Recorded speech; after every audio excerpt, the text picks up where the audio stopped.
The night Avery Sutton-Mercer was asked to leave her own home. She was wearing her grandmother's cardigan. It was cream-colored, a little frayed at the left cuff, and she'd grabbed it from the hook by the mudroom door, the way she always did when the October cold started creeping under the windows of the Mercer property in Westmount. She hadn't been expecting to go outside. She never would have imagined that going outside would become something she had no choice in. But there she stood, on the stone steps of the house she had spent 11 years of her life restoring. The iron sconces she'd had custom-made in the Laurentians, the Japanese maple she'd planted herself the spring after her miscarriage, the original leaded glass she'd fought with the contractor to preserve, and the door behind her was locked. From inside, she could hear laughter. She could hear Dominic's voice, low and easy, the way it only ever got when he was performing. She could hear a woman's laugh, the kind that knows it's being listened to. And she could hear the rain, coming down hard off the mountain, the way Montreal rain does in autumn, sudden and serious, and not interested in being reasonable about it. There was a moment, just a moment, where Avery stood very still and listened to all three of those things at once and thought, so this is what it comes to. She did not cry. She had done most of her crying in the preceding 14 months, and she had learned, somewhere in that time, that crying was a private thing she was no longer willing to perform for an audience. She pulled her grandmother's cardigan tighter across her chest and walked down the steps. What Dominic Hardcastle had never understood about his wife, what he had, perhaps fundamentally never understood about people in general, was that quiet was not the same thing as absent. He was a man who had been celebrated his entire adult life for his own noise. His firm, Hardcastle Capital, was loud in the way Bay Street liked loud, aggressive, unapologetic, built on the particular confidence of someone who had never once been told no by anyone whose opinion he valued. He had come into Avery's life like weather, huge and self-announcing, and she had found that exciting once. She had been 29 and newly named a partner at Beaumont and Rice, and she had believed, in the way you believe things when you are 29, and have just been told you are exceptional, that two exceptional people together would make something greater. She wasn't wrong, exactly. They had made something. She just hadn't understood yet what it would cost her to dismantle it. The Westmount house had been hers before it was theirs. A wedding gift from her father, Gerald Sutton, who had made his money in commercial real estate in the 90s, and had spent every year since then watching his only daughter with the particular speechless love of a man who doesn't know how to say things out loud. The house had needed everything when Gerald bought it. New plumbing, new wiring, a roof that had been neglected for 2 decades, and Avery had thrown herself into the restoration with the same forensic attention she brought to every file she touched at the firm. Dominic had moved in and immediately started talking about selling it. It's not a good asset, he'd told her. Standing in the kitchen she'd just had retiled in original Victorian and caustic. We could get 3.2 for it right now. Buy something new in Outremont, something that actually makes sense. Avery had looked at him across the kitchen island and said, very calmly, "It's not for sale." He had laughed. He had assumed she would come around. He was still assuming she would come around, right up until the evening of October the 14th. Avery had known about Jessamine Prue for 14 months. She had not gone looking. She had not hired anyone, had not checked his phone, had not done any of the things that people in her position were apparently supposed to do. She had simply noticed, the way lawyers notice, the way people who read fine print for a living notice, the particular quality of Dominic's absence. The way he had started being somewhere else, not just physically, but in the room, too. The way his laugh had changed timbre. The way he no longer disagreed with her about anything, because disagreeing required engagement, and he had checked out. She'd found out the way most women find out. A phone left on the kitchen counter, a message visible on the screen that was intended for someone else. Not explicit. Dominic was too careful for explicit. Just warm in a way he was no longer warm with her, and signed off with an X that had landed in her chest like a small, cold stone. She had set his phone back down. She had gone upstairs and sat on the edge of the bathtub for 20 minutes. Then she had called her solicitor, Renata Osei, and said very quietly, "I need to know where I stand." Renata had been her solicitor for 9 years. She didn't ask questions Avery didn't want to answer yet. She simply started pulling the right threads. What Renata found over the next 6 weeks was methodical and not entirely surprising, and also, in its way, clarifying. Dominic had not attempted to formally access the Westmount property.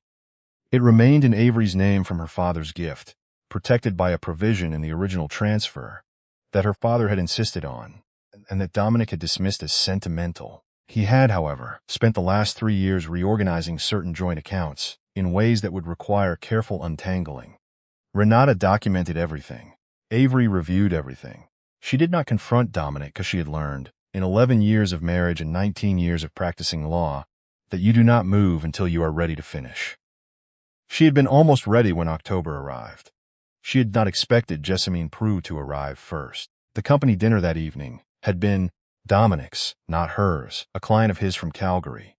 Popper, a property developer named Fletcher who was watched too tight and had a habit of addressing himself to Dominic even when Avery was the one who'd answered his question.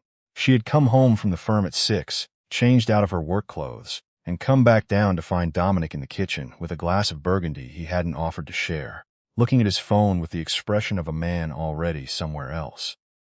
Fletcher canceled, he'd said, without looking up. Oh, she'd said. That's too bad. I've got someone else coming over instead. She had waited. Jessamine. You don't know her. Business colleague. And there it had been, finally. Not hidden, not bothering to be hidden. Avery had understood then that this was intentional, that Dominic, in the particular way of men who have decided the situation is already resolved in their favor, had decided to force a confrontation on his terms, in his timing. He wanted her to react. He wanted her to be the one who made a scene so that the scene could be about her reaction rather than about what had caused it. She had felt, in that moment, a very old and very cold kind of clarity settle through her. I'll leave you to it then, she said. She had gone upstairs and changed back into her comfortable clothes, the dark trousers, the cream cardigan, and she had called Renata. Not to report the situation exactly, just to confirm that all the paperwork Renata had been preparing was in order, that the particular filing they had discussed was ready to go. It's ready, Renata said. Say the word. Not yet, Avery said, but soon. She had not expected Dominic to knock on the bedroom door. 20 minutes later, Jessamine's voice audible somewhere downstairs and tell Avery that she needed to make herself scarce for the evening. She had looked at him for a long moment. I'm sorry? This is important, Avery. Just go stay at your father's, or wherever. Give us some space. He hadn't even said me space. He had said us space. She had said very quietly, Dominic, this is my house. He had said, with the confidence of a man who had already decided how this would go, we can talk about that later. Tonight I need you to not be here. And when she had not moved immediately, had simply looked at him with that still expression that had always unsettled him in ways he didn't understand. He had taken hold of her elbow. Not violently, just insistently, the way you steer a piece of furniture, and guided her down the stairs and to the front door. Jessamine Prue was in the sitting room. She was beautiful in the way that people can be, when they have not yet had to survive anything. She watched Avery being walked to the door, with an expression that Avery would remember for a long time. Not triumphant exactly, but settled, comfortable, like she had already redecorated in her head.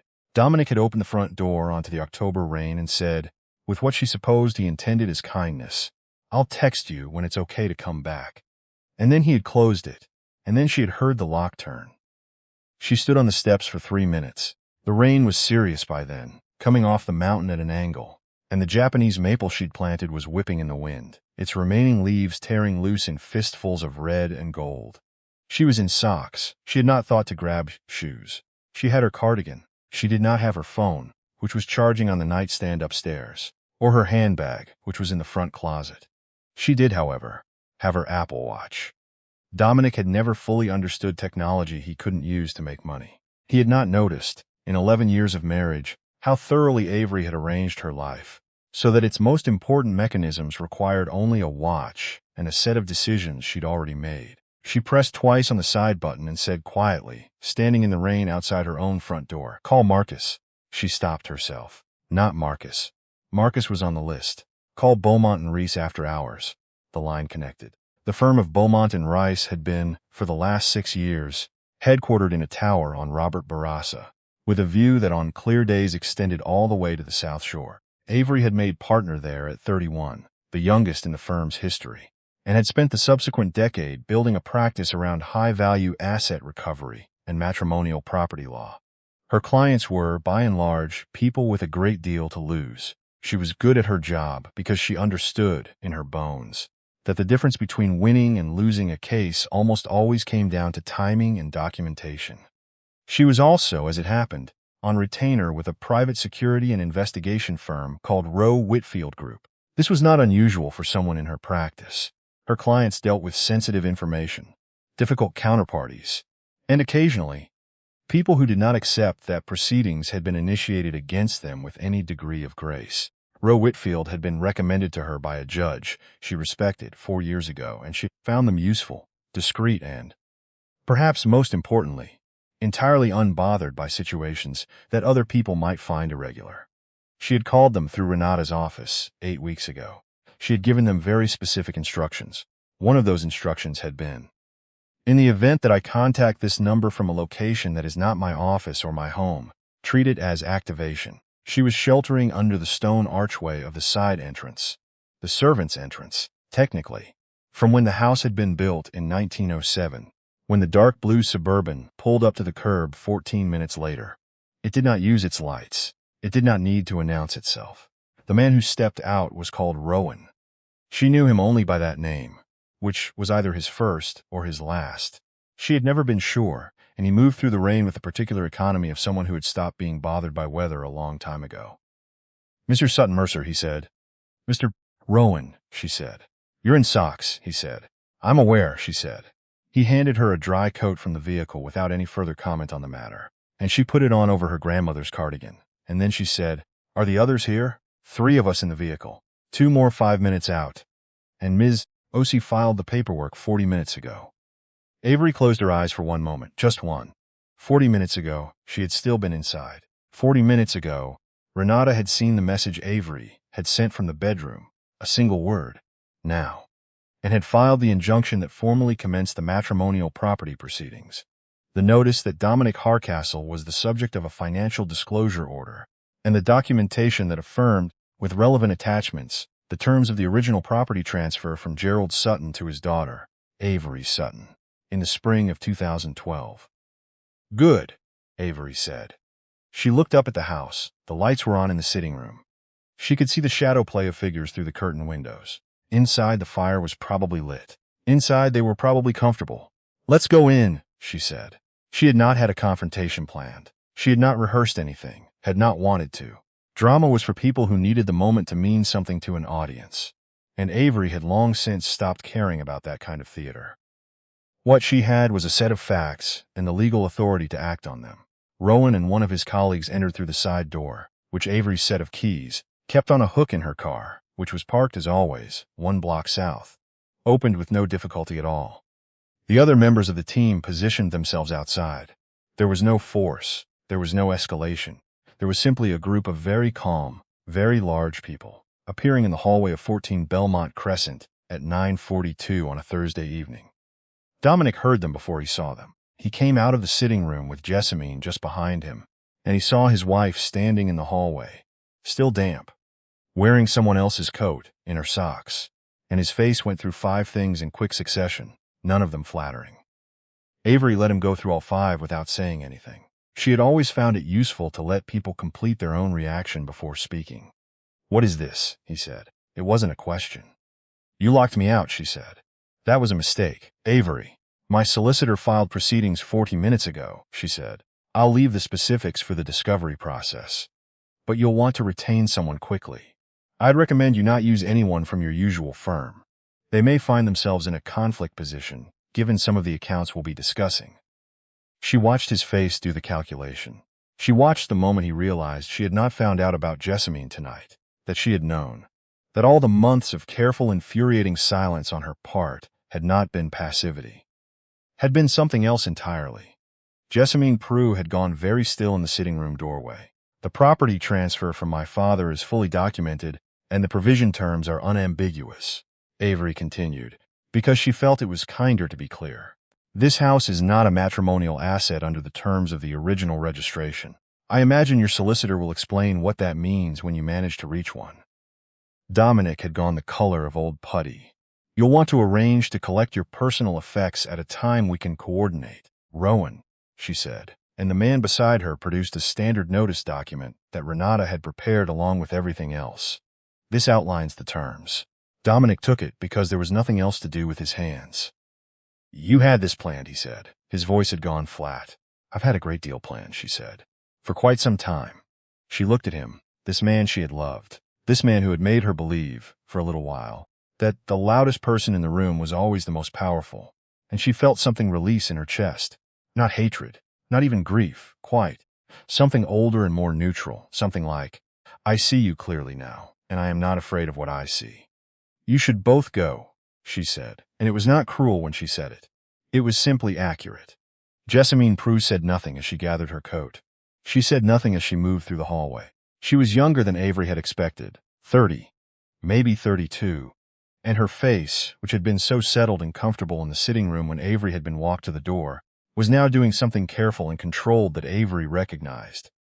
It was the face of a woman doing rapid arithmetic, recalculating. At the door, Jessamine paused. She looked back at Avery, and Avery thought she was going to say something defensive, or explanatory, or cruel, but she didn't. She just looked for a moment, at the house, at the encaustic tile, at the iron sconces, at the leaded glass, and then she left. Dominic left without looking back. The house was very quiet after they went. Rowan and his team did a sweep of the rooms. Standard procedure, he said. She didn't need to follow. And Avery stood in the kitchen and looked at the burgundy glass Dominic had left on the counter, still half full, and felt the particular quality of a silence that is all your own. She put the kettle on. While she was waiting for it to boil, she went to the mudroom and found that Dominic had, at some point in the last hour, put her shoes by the door. She had no idea when. Perhaps he had thought she would come back in for them, and he could refuse to let her. Perhaps it had been something else, something residual, some small gesture his body had made, before his mind had finished deciding how this would end. She put her shoes on. She poured her tea. She stood at the kitchen window and looked at the Japanese maple, still moving in the wind, holding its remaining color against the rain. Her watch buzzed. A message from Renata. Everything filed and confirmed. Court date set for March. How are you? Avery typed back with one finger. I'm home. The days that followed were not simple. Anyone who has been through what lawyers call a matrimonial dispute, and what ordinary people call the end of something, will tell you that the legal clarity of a thing and the emotional clarity of a thing arrive on very different schedules. Avery knew this professionally, and learned it again personally that autumn. Waking up in the early mornings in the bedroom she'd always shared with someone else, listening to the house adjust itself around her as houses do. The settling of the old walls, the familiar complaint of the radiator in the upstairs hall, and understanding that knowing you have made the right decision and feeling the grief of a wrong thing that happened to you can coexist perfectly easily without resolving each other. She let herself feel it. She did not find it useful to perform otherwise. What she also did in those weeks was work. She had always worked. Her clients, who were mostly people in the middle of the worst and most disorienting periods of their financial and personal lives, seemed to find her useful in ways that went slightly beyond the legal. She had one client that month, a woman named Rosalind, 58, who had spent 30 years helping her husband build a business in Ontario, only to be told she was not technically a partner in it, who sat across from Avery in the boardroom on Robert Barassa, and asked, with the exhausted directness of someone who has stopped caring about appearances, does it get better? Like, actually better, not just legally. Avery had looked at her for a moment. Yes, she said. She had meant it. Gerald Sutton came for dinner the third Saturday after the filing, bringing wine and saying very little about any of it, which was his way. He sat at the kitchen island while Avery cooked. She had always found cooking useful, the chemical requirement of paying attention. And he looked around the room slowly, the way he did sometimes, taking inventory of everything his daughter had restored. You'll want to get that left hinge on the mudroom door looked at, he said eventually. It started to catch. I know, she said. I've had the contractor in twice. Tom could look at it, he said. Tom was his handyman of 25 years, and solved everything with a philosophy that Gerald found deeply sound. I'll call Tom, she said. They were quiet for a while. You know, Gerald said finally, when I put that provision in the transfer, Dom called me. Told me it was an insult. Avery looked up from the stove. He never told me that. No, I didn't imagine he would. Her father turned his wine glass slowly. I told him it was just paperwork. I told him it wasn't personal. He paused. It was personal. Avery laughed. It surprised her how easily it came. Dad, she said. I'm just saying, he said. I know what you're saying. She set 2 bowls on the counter and they ate together while the rain came down outside, and the Japanese maple stood its ground in the dark, and the house held itself around them with the particular steadiness of something that had been properly built. The proceedings, when they came, were unremarkable from a legal standpoint. Dominic's solicitors attempted several approaches, each of which Renata Osi dispatched with the brisk pleasure of someone who has been waiting patiently for their moment. The financial disclosure process revealed, with appropriate documentation, the reorganization of joint accounts that Avery and Renata had been tracking for 9 months. The original property transfer provision held without challenge. The settlement was reached before trial, which was, in the end, what Avery had expected. She did not follow what happened to Dominic after. She was not interested in following it. People asked. Some friends, some colleagues who had known them as a couple, and she said honestly that she didn't know, and that she found she didn't need to. Karma, in her experience, was a real thing, but it operated on its own schedule and required nothing from her in order to function. She had enough to do. What she did follow was Rosalind's case, which settled 8 months later with an outcome that made Rosalind cry in the hallway outside the mediation room. Not grief crying, the other kind. In the spring, when the Japanese maple came back, the way it always came back, insisting on itself, producing new leaves in that specific green that still surprised her, even though she had watched it do this every year for a decade. Avery had the left hinge on the mudroom door properly fixed, and she opened every window in the house on the first warm Saturday, and she stood in the kitchen. She had restored with her own choices and breathed in the air coming in off the mountain. She was 41 years old. She was a partner at Beaumont and Rice. She was the owner of a house that had been properly built and properly cared for, and was entirely uncomplicated her own. The cardigan was hanging in the mudroom again, on its hook by the door. She ran her thumb along the cuff, the frayed part, the part that her grandmother's hands had worn thin over years of ordinary living. Good, she thought. This is what good feels like.